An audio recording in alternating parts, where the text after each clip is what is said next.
Nimbée de légendes et encore largement inconnue, la péninsule arabique recèle d'innombrables trésors. Des paysages extraordinaires, des royaumes aux traditions immémoriales et des métropoles en pleine expansion. Le tout à quelques heures de vol de l'Europe. Les États du Golfe traversent de profondes mutations qui ont de fortes répercussions sur la vie de leurs ressortissants, et en particulier des femmes. Peu à peu, ils s'ouvrent aux visiteurs qui y découvrent une nature grandiose, des monuments séculaires et un mélange fascinant de progrès et de tradition.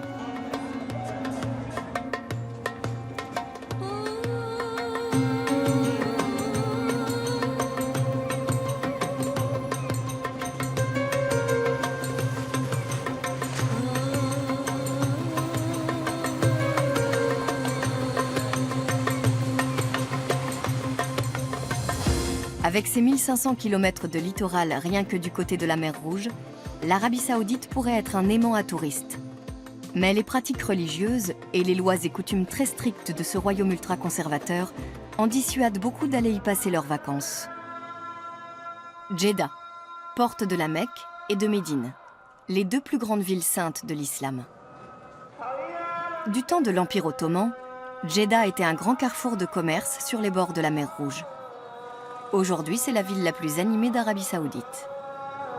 Les rues de la vieille ville, Al-Balad, sont particulièrement fréquentées.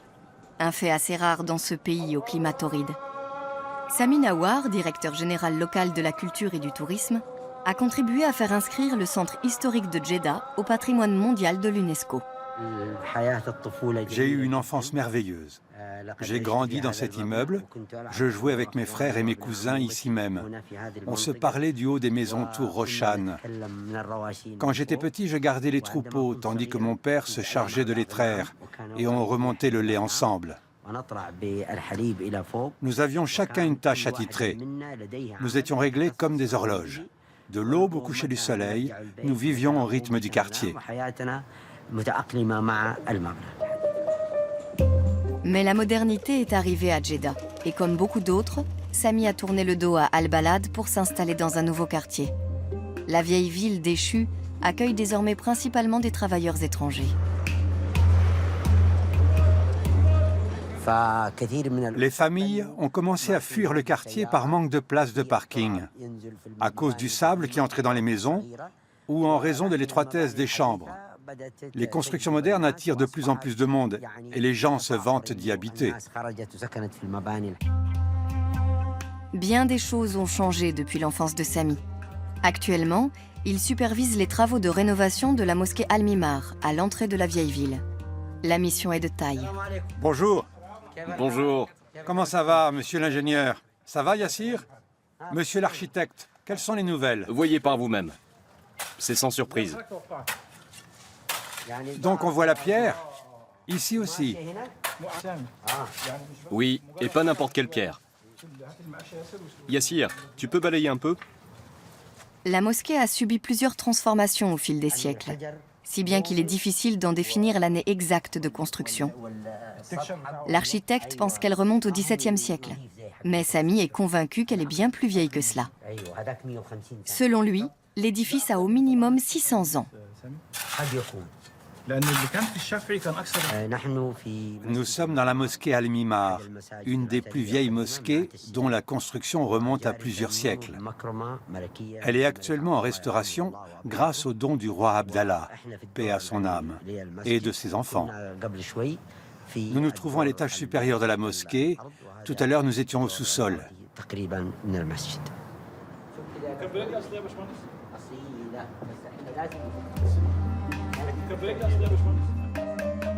La ville tout entière est en cours de restauration. Il faut dire qu'elle est traversée par l'une des routes les plus importantes du pays.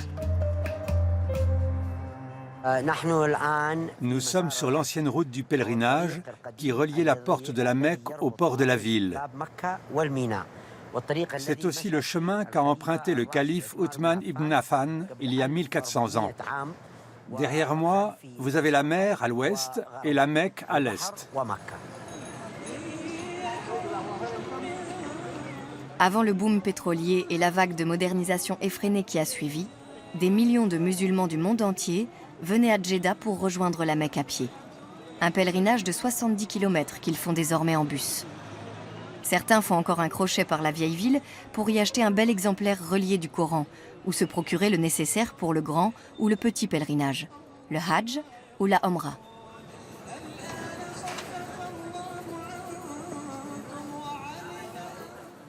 Avant de s'embarquer dans l'un ou l'autre, il est essentiel d'aller chez le coiffeur, car on ne peut ni se coiffer ni se raser pendant le pèlerinage. Ali va bientôt effectuer une Omra. Contrairement au Hajj, le petit pèlerinage peut se faire à n'importe quel moment de l'année. Ahmad, demain je pars faire le petit pèlerinage. Je passerai me faire couper les cheveux avant. Le rendez-vous est facilement pris. Ces jours-ci, le salon de coiffure d'Ahmed n'est pas bondé. En revanche, lorsque vient l'heure du Hajj, il est envahi par les pèlerins. Ils sont des millions à vouloir se préparer. Je fais le petit pèlerinage selon les recommandations du prophète Mahomet. C'est un rituel que j'accomplis régulièrement parce que ce n'est pas loin. Je vais voir la mosquée sacrée, la Kaaba, et les deux collines, Safa et Marwa. Beaucoup de gens aimeraient être à ma place. Ici, en Arabie Saoudite, on peut aller à la Mecque quand on veut, sans aucun problème. Tout musulman se doit d'accomplir le Hajj, qui dure 5 jours, au moins une fois dans sa vie, tandis que la Omra est considérée comme un rituel expiatoire facultatif.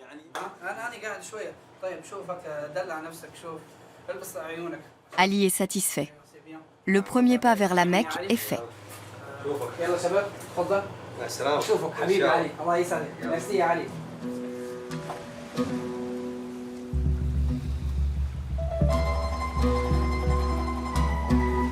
La proximité du port fait de la vieille ville de Djeddah un important lieu d'échanges commerciaux depuis des siècles.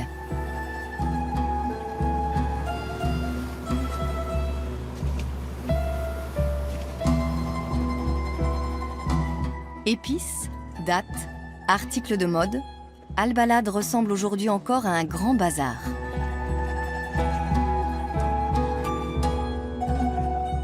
Et les codes vestimentaires ont beau être stricts, l'offre n'en est pas moins très variée en matière de mode.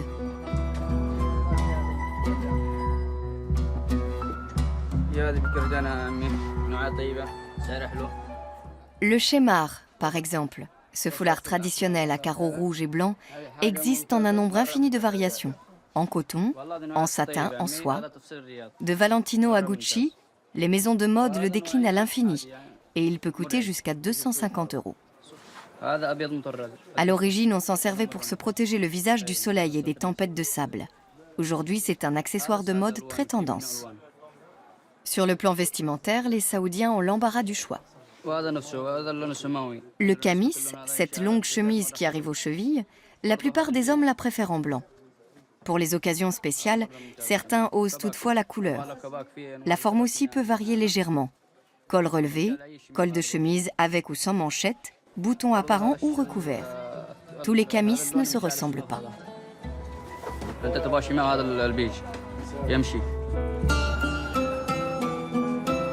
Si leurs maris ont une certaine liberté de choix en matière vestimentaire, les Saoudiennes, elles, doivent s'envelopper entièrement de noir malgré une chaleur suffocante. Cela étant, sous leur abaya, il n'est pas rare qu'elles portent des vêtements des plus grands couturiers. À huis clos, quand ces dames sont entre elles, il n'y a plus de tabou. Les plus beaux atours sont permis, de même que les rêves les plus fous. Je veux être la première danseuse classique saoudienne qui se produit publiquement. Pour réaliser ce rêve, Joumana, qui a 18 ans, prend des cours presque tous les jours dans une école de danse classique privée. Un loisir proscrit dans cet état théocratique. Mais de plus en plus de Saoudiennes bravent les interdits.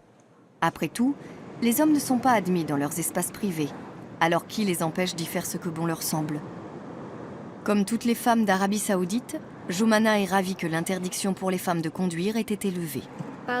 La danse classique et la danse en général, le fait de se produire en public, de sortir seule avec des amis, tout ça n'est pas vraiment accepté. J'aimerais que ma famille soit plus ouverte. Pas mes parents, mais le reste de ma famille. Je vais essayer de leur ouvrir un peu l'esprit, de les rendre plus tolérants. Joumana fait 1 heure de route quotidiennement pour aller danser.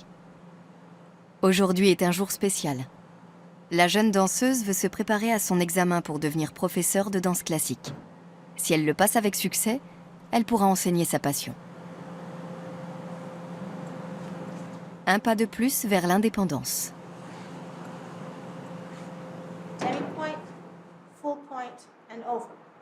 Joumana s'échauffe sous la houlette de sa professeure, Sarah.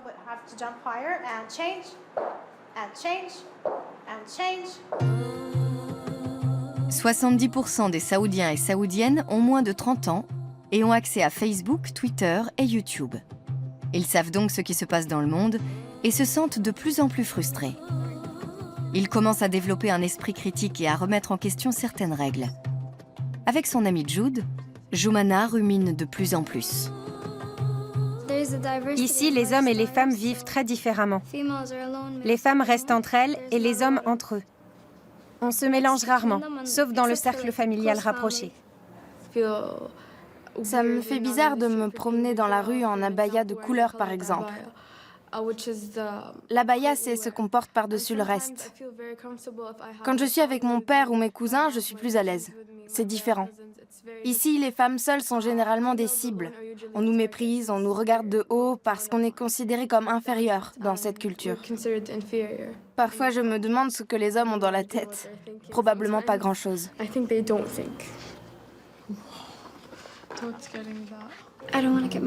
Je veux pas me marier. Non, le mariage, c'est pas pour moi. De nombreuses jeunes femmes arrivent néanmoins à se frayer un chemin à travers la jungle des interdits, notamment à Djeddah. Cette métropole de 3,5 millions d'habitants passe pour la ville la plus libérale du royaume. Elle est en cela très différente de la capitale, Riyad, située à l'intérieur des terres. Ouda Talbani n'est pas mariée et doit subvenir elle-même à ses besoins. Comme de nombreuses Saoudiennes, elle a vécu quelque temps à l'étranger. C'est là qu'elle a eu l'idée de développer une activité en Arabie pour y vivre en toute indépendance. Elle a ouvert un salon de toilettage mobile pour chiens et chats. On était un peu hésitante au début. On avait peur de ce que penseraient les gens. On se demandait si on serait bien vu ou non. Par chance, beaucoup de gens se sont montrés fiers de nous et de ce qu'on entreprenait en tant que femmes, et surtout en tant que saoudiennes. C'était vraiment une bonne surprise. Ils nous ont témoigné leur soutien et nous ont aidés à devenir ce qu'on est aujourd'hui. Ouda a créé un salon il y a 1 an et a déjà 4 employés, tous masculins.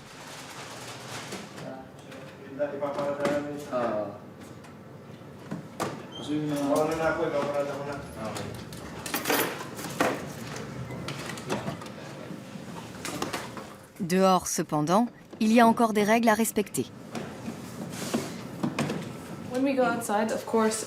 Quand nous sortons, nous, les femmes saoudiennes, devons nous couvrir les cheveux. Nous essayons toujours de nous habiller aussi sobrement que possible, en respectant certaines mesures de sécurité. J'aime porter une blouse blanche de laboratoire parce qu'on voit tout de suite quand elle est sale et qu'il faut la laver. Et comme j'aime les couleurs, je porte un foulard bleu. Allô? Vous êtes bien chez Pattes et Griffes? Ouda et ses collègues sont toujours sur la route. Ils vont soigner les animaux de leurs clients à domicile. Les affaires marchent si bien que son associé et elle ont récemment acheté un 2e véhicule. Pour de nombreux Saoudiens, posséder un animal domestique est un symbole de statut social. Et ils sont prêts à dépenser sans compter pour leurs petits compagnons.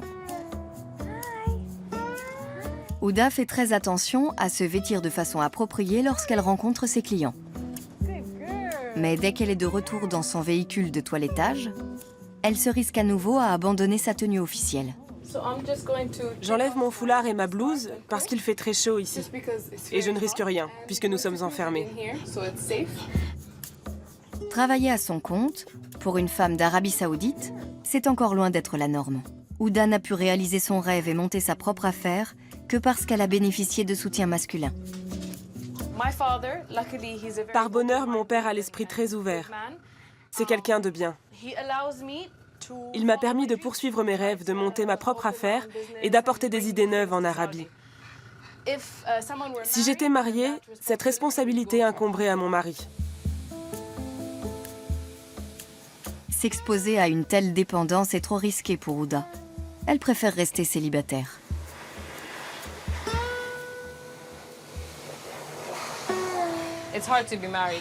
Il est difficile de gérer une entreprise quand on est marié.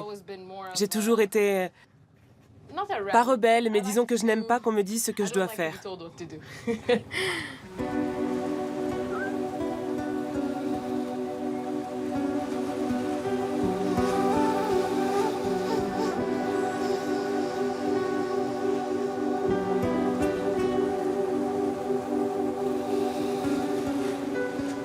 La plupart des hommes ne semblent pas beaucoup se soucier du peu de droits accordés aux femmes de leur pays. Ils préfèrent garder leurs bonnes vieilles habitudes sans trop se poser de questions. Parmi les rituels d'usage, les 5 prières quotidiennes. Dès que retentit l'appel à la prière, tous les magasins ferment et on cesse de travailler séance tenante. Les clients qui se trouvent dans une boutique à ce moment-là doivent se laisser enfermer le temps de la prière.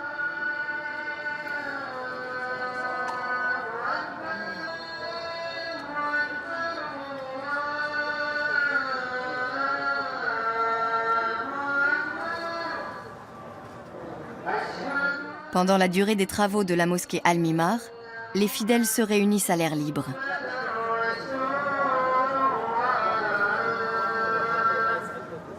Sami prend lui aussi régulièrement part à ces prières. Les règles strictes de l'islam wahhabite accordent de nombreux privilèges aux hommes. Ils sont les tuteurs de leur épouse et en tant que tels, ils gouvernent leur vie ainsi que celle de leurs filles et même de leur mère.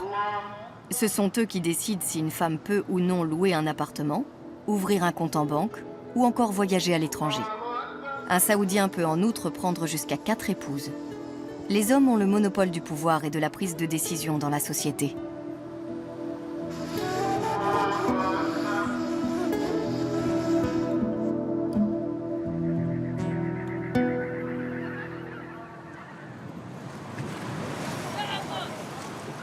Le port de Djeddah est le plus grand d'Arabie Saoudite. On y voit scintiller au soleil les poissons les plus exotiques du pays. Les grossistes sont déjà là à 5 h du matin pour s'approprier les plus beaux spécimens sur le marché de Bangala.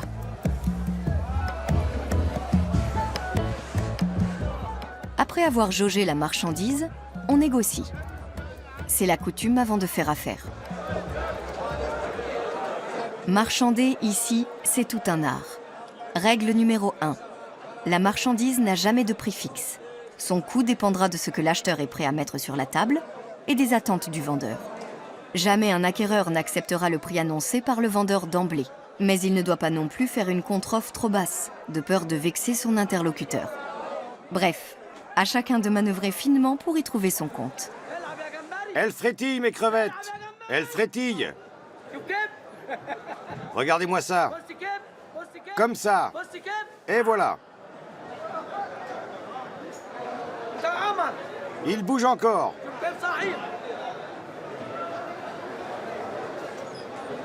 Dieu est grand. Dieu est grand.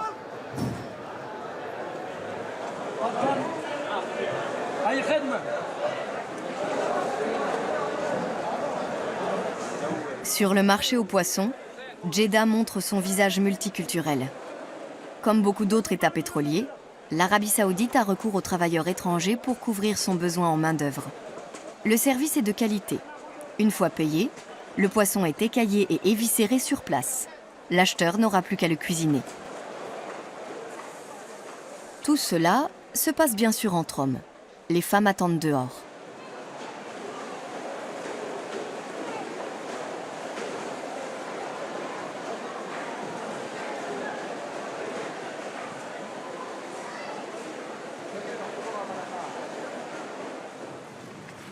Bien que Djeddah soit au bord de la mer Rouge, il n'y a ici aucune plage en accès libre. Toute la bande côtière est accaparée par des établissements balnéaires privés où des étrangères se font dorer en toute liberté derrière de hauts murs.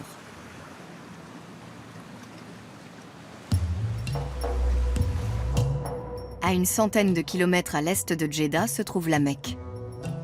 Le Hajj ne pouvant être entrepris qu'à une période précise de l'année, la ville la plus sainte du monde islamique peut voir affluer ces jours-là jusqu'à 3 millions de musulmans venus du monde entier.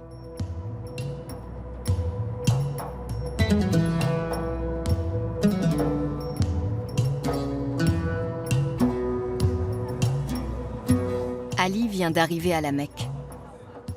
Il accomplit le pèlerinage mineur, la Omra. Les pèlerins revêtent un vêtement blanc sans couture composé de 2 pièces. Leur tête doit être découverte, leurs chaussures ouvertes et portées sans chaussettes. Ali effectue la Omra chaque année.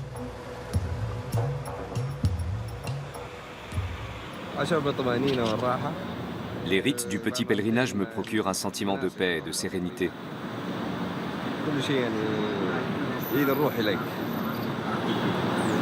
Ça me fait beaucoup de bien. Ce qui n'était autrefois qu'une modeste cité caravanière implantée autour de la Masjid al-Haram est devenue une métropole de plus d'1,5 million d'habitants. Les pèlerins rapportent chaque année des milliards à la ville. Plus de 100 000 tentes climatisées sont mises à disposition des fidèles du monde entier. Elles couvrent une vingtaine de kilomètres carrés. Les rues sont bordées de magasins de souvenirs et d'objets pieux. Il faut bien que le pèlerin puisse repartir avec quelque chose de concret, même s'il vient ici pour l'expérience spirituelle. Avant la prière rituelle, les fidèles doivent faire leurs ablutions.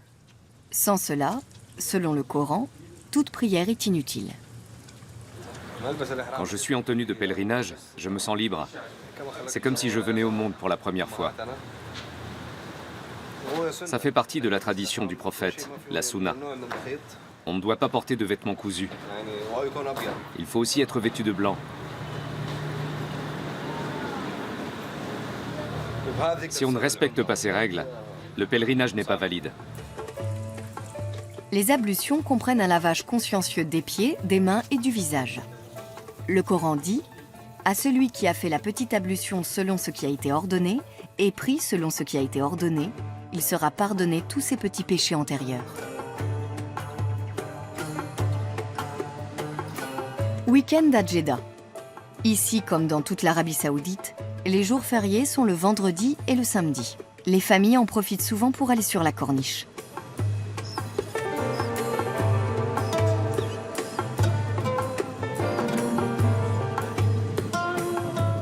Les loisirs tels que le théâtre, les concerts et les festivals sont interdits, si bien que le choix en matière d'activités récréatives est assez réduit. Les pique-niques comptent parmi les passe-temps favoris de la plupart des familles. La ville offre de très beaux parcs à ses habitants et de l'art à profusion dans l'espace public.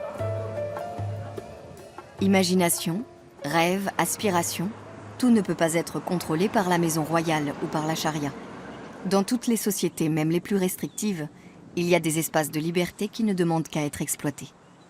C'est le grand jour. Tu vas passer ton examen. Il te permettra d'atteindre le premier niveau. Si tu le passes avec succès, tu pourras enseigner aux plus jeunes, la tranche des 3 à 5 ans. Jude va te filmer pour qu'on puisse envoyer la vidéo au jury qui prendra la décision avec moi. Tu te sens prête? Oui. Parfait. Il le faut bien. Pas tout à fait? Si, j'ai dit il le faut bien. D'accord. Viens à la barre, s'il te plaît. On va commencer par les positions. L'examen terminé, Sarah enverra au jury installé à Londres son propre verdict avec la vidéo de la prestation de Joumana. Le sort de la jeune ballerine se décidera au Royaume-Uni. Sa performance doit donc obéir à des critères internationaux.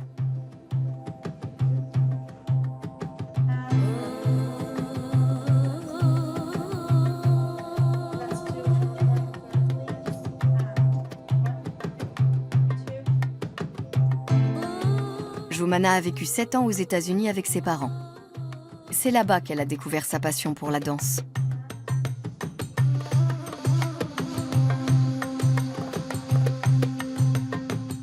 Depuis, elle rêve d'être la première danseuse classique d'Arabie à monter sur scène.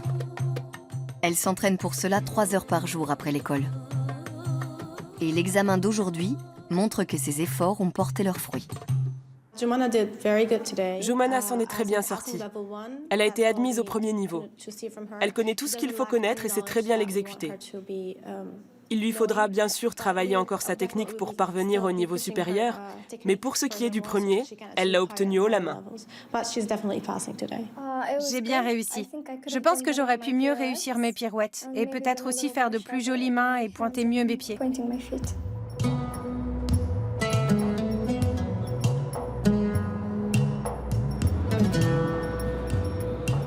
À la Mecque, Ali est prêt pour la Omra.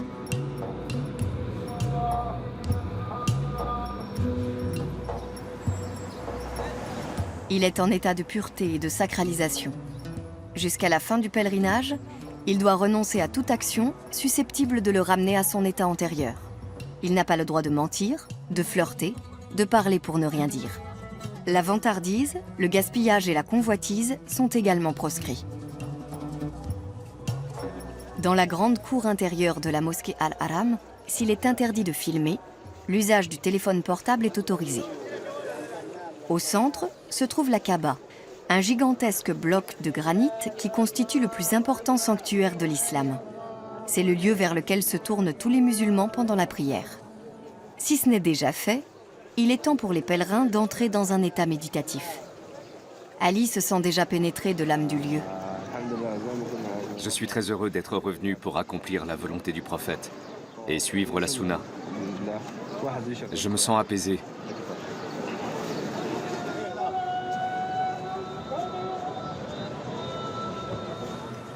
La Kaaba originelle aurait été construite par Adam, le premier homme, comme maison de Dieu sur terre. Selon le Coran, la Kaaba actuelle aurait été érigée par Abraham et son fils Ismaël. Elle abrite la mystérieuse pierre noire à laquelle de nombreux musulmans prêtent un pouvoir de guérison. Toucher la Kaaba et en faire 7 fois le tour constitue la première étape de la Omra. Ensuite, il faut parcourir 7 fois le trajet entre 2 petites collines situées au sein de la mosquée sainte, Safa et Marwa. Ce sont elles aussi d'importants lieux de l'islam. Le petit pèlerinage s'achève là.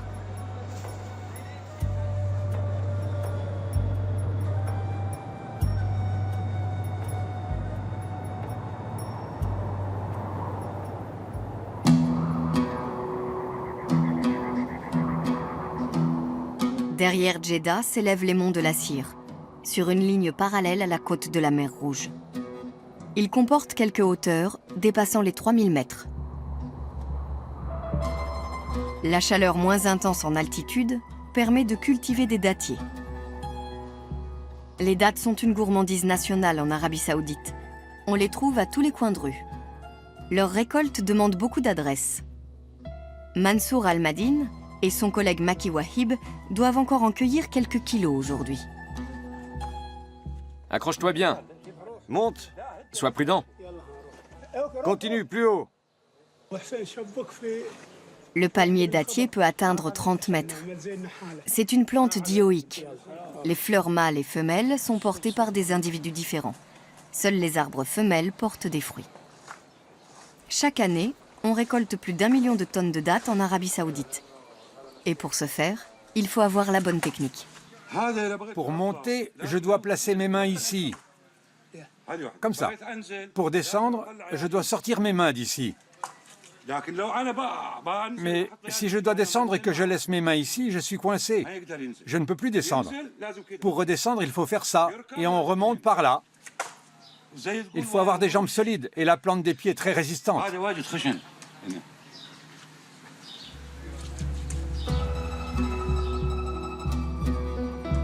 L'Arabie Saoudite fait partie des 3 plus grands producteurs de dattes au monde, aux côtés de l'Égypte et de l'Iran. Un dattier peut produire jusqu'à 100 kg de fruits. Il en existe plus de 300 variétés.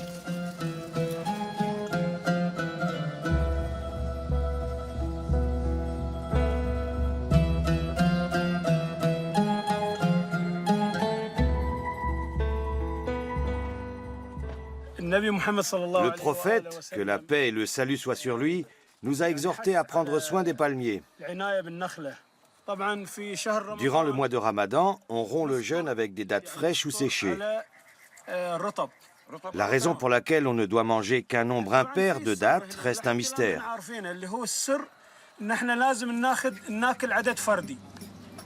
Les bienfaits des dattes sur la santé humaine sont pour leur part scientifiquement prouvés. Les monts de la Cire s'étirent le long de la mer Rouge, dont ils ne sont séparés que par une mince bande côtière. Ici, ce sont les babouins qui virevoltent, maîtres des hauteurs rocailleuses, comme les chameaux sont les rois du désert.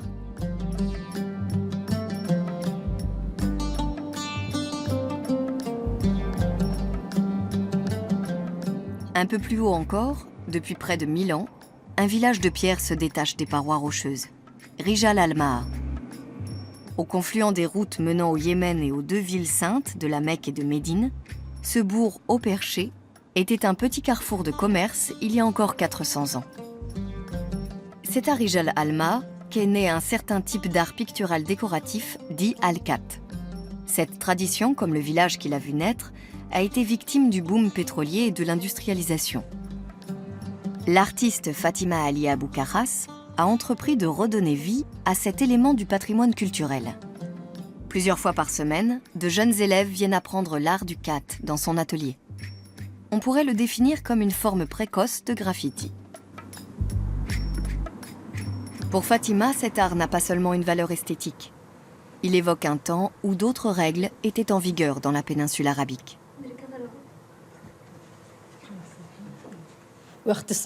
C'est l'art de la femme. C'est son univers. Elle y exprime ses goûts et sa sensibilité. L'art me procure un sentiment de sérénité. Il m'apprend le calme et la patience. Les jours où je ne travaille pas, je ressens un manque. Pour moi, ce n'est pas du travail, c'est comme une thérapie. Fatima a dû se battre pour rendre le khat à nouveau accessible à un public plus large. Et son combat a porté ses fruits. Aidée par son mari, elle a ouvert un petit musée. Et de plus en plus de femmes fréquentent son atelier pour renouer à travers leurs racines, à travers la peinture.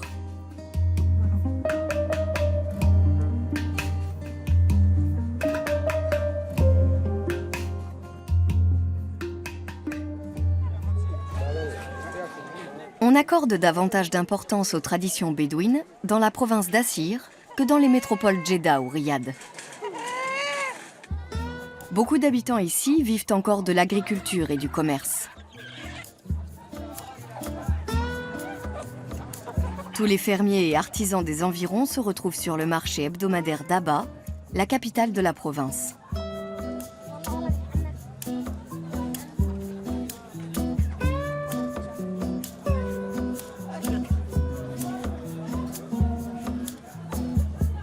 On y vend aussi bien des épices et des légumes que des objets d'artisanat.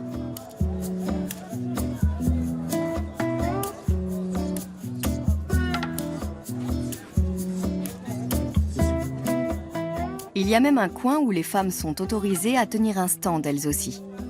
Un fait des plus exceptionnels.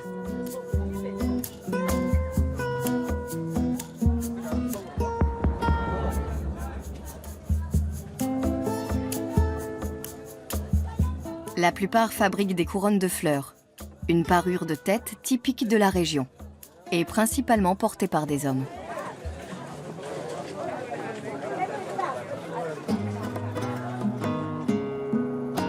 Avant que la famille Al Saoud ne prenne les rênes du pays, l'Arabie était habitée par de nombreuses tribus.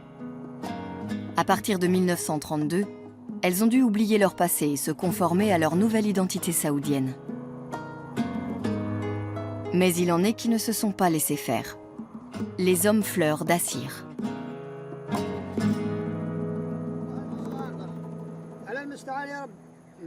Cette tribu vieille de plus de 1000 ans, dont les coutumes sont influencées par le Yémen tout proche, continue à cultiver son indépendance culturelle et le montre à travers les fleurs.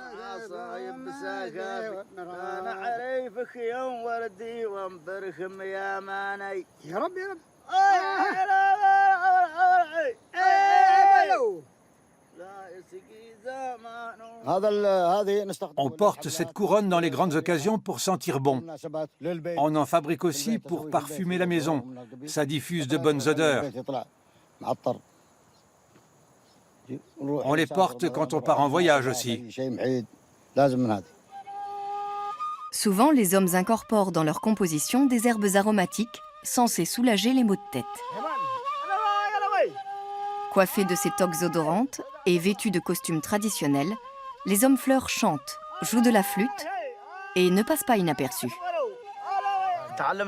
Nous avons appris ces chansons de nos ancêtres qui étaient bergers et dormaient dans la nature, à la belle étoile.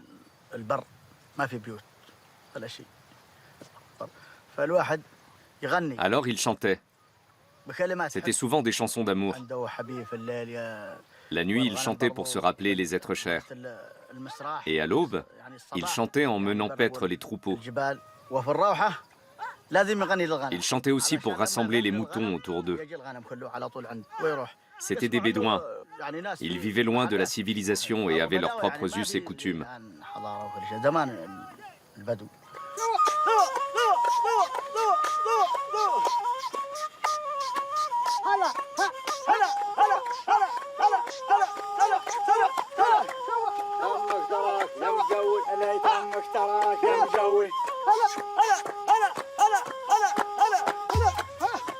Les hommes fleurs de la province d'Assir appartiennent à des tribus de chèvriers nomades et continuent à sillonner les montagnes avec leurs troupeaux et à dormir avec leurs bêtes dans des habitations très simples.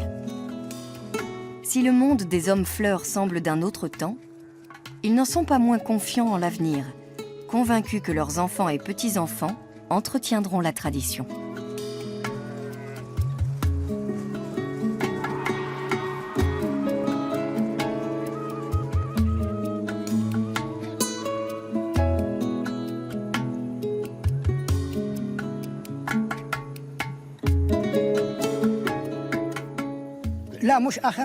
Nous ne craignons pas du tout d'être les derniers à nous vêtir ainsi. Tous les bergers s'habillent encore comme ça. On porte aussi cette tenue en famille ou avec des amis lors de fêtes ou de cérémonies. On en voit de moins en moins, mais nous continuons à perpétuer la tradition. Je ne pense pas qu'elle disparaîtra. Nous tenons à notre costume traditionnel et nous le transmettrons de génération en génération. À l'ère de l'Internet, qui fonctionne à merveille sur les monts de la Cire, il pourrait s'avérer difficile de convaincre les générations à venir des avantages de ce style de vie antique. À commencer par l'insouciance.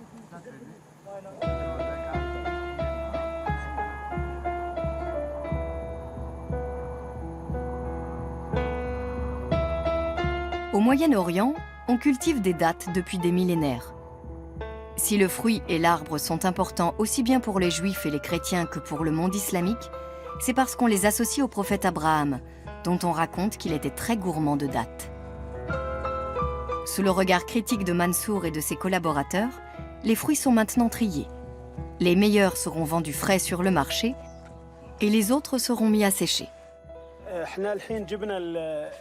Nous avons cueilli les dattes, comme vous l'avez vu tout à l'heure, et voici les dattes fraîches qui sèchent au soleil sur des nattes. On va les faire sécher progressivement. À chaque étape, on retire une partie des dattes pour les mettre de côté. Des dattes bien sucrées et un bon café épicé. Une combinaison que l'on sert ici en toute occasion. C'est une marque d'hospitalité. Dès que les gens se rencontrent, ils sirotent ensemble du café arabe et grignotent de bons fruits séchés.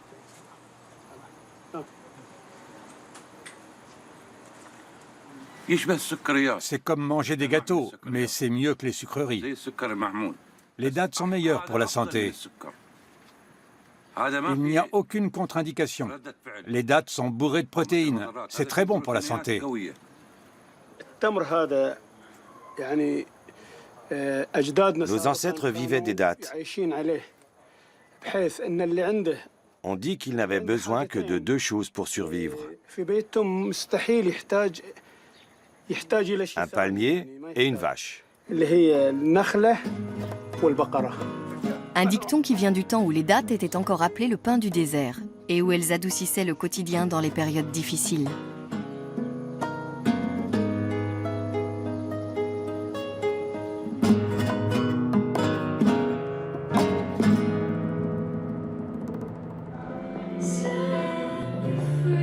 Joumana est de retour au studio de danse. Elle fait ses tout premiers pas de professeur. Aura-t-elle un jour l'opportunité de danser devant un large public ?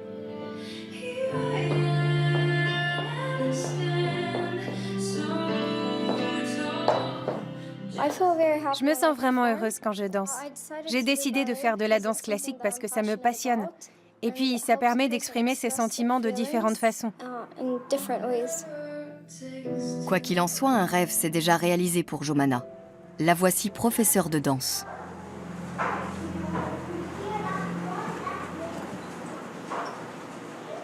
Le tutu noir n'est pas obligatoire dans cette petite école privée. Les filles peuvent choisir la couleur qu'elles souhaitent porter.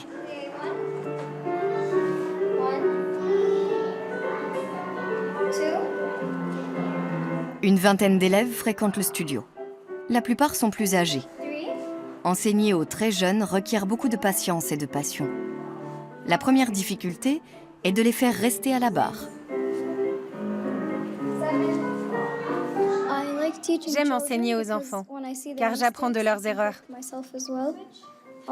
Et c'est amusant. J'ai vraiment du plaisir à le faire. Et c'est le plaisir de l'expression corporelle que Joumana veut transmettre à ses élèves. Les femmes saoudiennes commencent à élargir leur espace de liberté. Mais ils sont encore très réduits.